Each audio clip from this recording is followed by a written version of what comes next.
Welcome to another episode of RTP Wrestling. I'm your host, RTP Ant, ANT, in HD.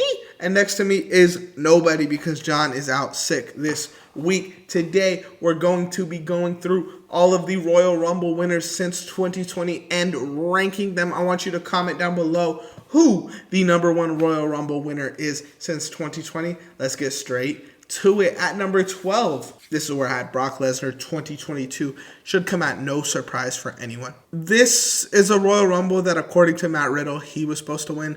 I don't know how much I would have believed that, but I do think it would have been cool if a younger talent won this Rumble. Instead, we got Brock Lesnar losing his title the same night, coming out at number 30 and winning the Rumble, just to set up a very boring WrestleMania match, where to me, in the moment, I thought he tried to break Roman Reigns' arm, and that's why the match got stopped so early. It was like a 12-minute match. Now, Roman and Brock would have made up for this at the last man standing match they had, but I still think we get this match if it wasn't for this. Like, he didn't need to win the Rumble to get that last man standing match. At number 11, I had 2022 Ronda Rousey. Now, I just spent 20 minutes trying to figure out who Ronda Rousey fought at WrestleMania after winning the Royal Rumble, which happens to be longer time than her WrestleMania match.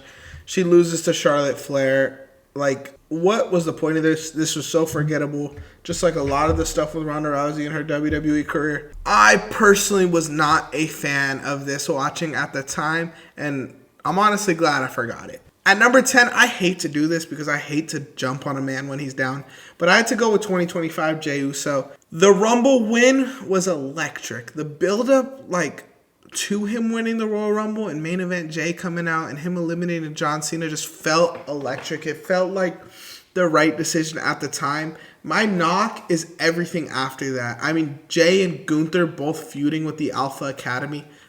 That's supposed to make me care about a WrestleMania match. The Jimmy stuff was the only stuff that I thought was really cool, but Jey Uso slipping, the WrestleMania match really being awful. There was just so many knocks for this one. I am not a fan of this one whatsoever. I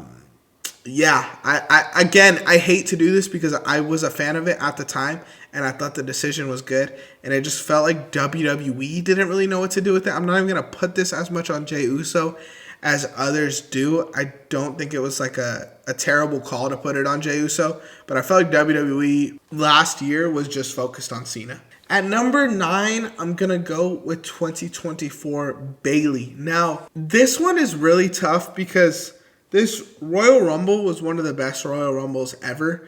Their WrestleMania match was one of the best women's WrestleMania singles matches I say ever. But as far as impact goes on the wrestling game, I don't know really what this did, right? Like, Bayley is kind of the lower mid-carder right now. Obviously, Io Sky's the GOAT, but I don't think this is why she's like that on that level. I just think it was a good build for a good match. Like, I wouldn't call this bad or anything. It was a good build, a good Rumble win for a good match at WrestleMania. It lives in its bubble, but it doesn't do anything to elevate anything that's happened since then. At number 8, now this is controversial coming from number 9, but at number 8, I'm going to go with 2025 Charlotte Flair. My big reason for this is because I think her feud with Tiffany Stratton made Tiffany Stratton into a star. Now, was Charlotte Flair's Royal Rumble win better than Bayley's? No. It wasn't as good of a match. It wasn't as cool of a moment. Was Charlotte Flair and Tiffany Stratton as good as Io versus Bayley? No. But you have to understand where I'm coming from when I put it in that context, right? Tiffany Stratton now is cemented as one of the cornerstones for the WWE's women's division, and a lot of that is because of this feud with Charlotte Flair. It's weird how wrestling works because a better match should be better, but that's just not what this is. At number 7, I have 2021 Edge. For the moment, you could rewatch this a billion times and it'll hit the same. It's so good, so iconic, so elite. And then we get that triple threat with Roman Reigns and Daniel Bryan leading to the I smashed him, I stacked him, I pinned him.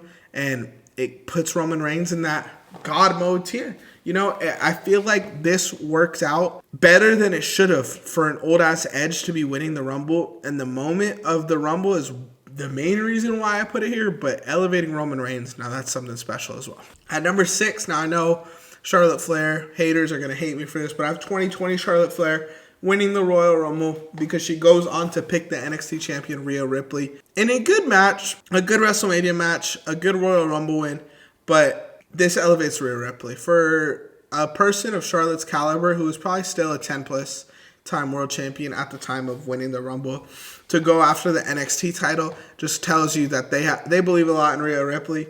And it works out because Rhea Ripley is the biggest women's wrestler. At one point, was probably the biggest wrestler in WWE, and that was because Charlotte Flair takes the opportunity to elevate people. I think that's a very important thing, and I feel like a lot of these other wins elevate people to either the main event or who they faced got elevated to the main event.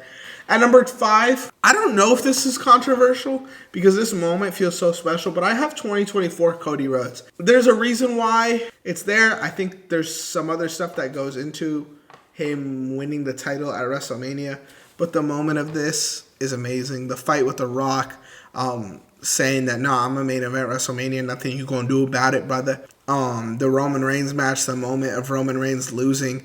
I think this, to me, this is more of the end of an era rather than the building of Cody Rhodes. And I think that's the difference with the 2024 one being at number 5 rather than the 2023 one, which we'll talk about a little bit later on. But this stretch is similar to Bayley's, where this stretch was perfect. I am a little disappointed in Cody Rhodes' title reign since winning it. We've had great matches, but I don't think we've had like an iconic feud other than maybe Kevin Owens. But yeah, at number 4, man, this one feels like it should be a lot higher.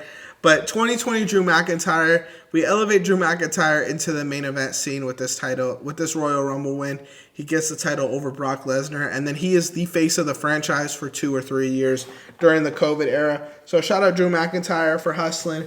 If 2020 Drew McIntyre doesn't exist, then who knows? Maybe Drew McIntyre isn't the world champion right now.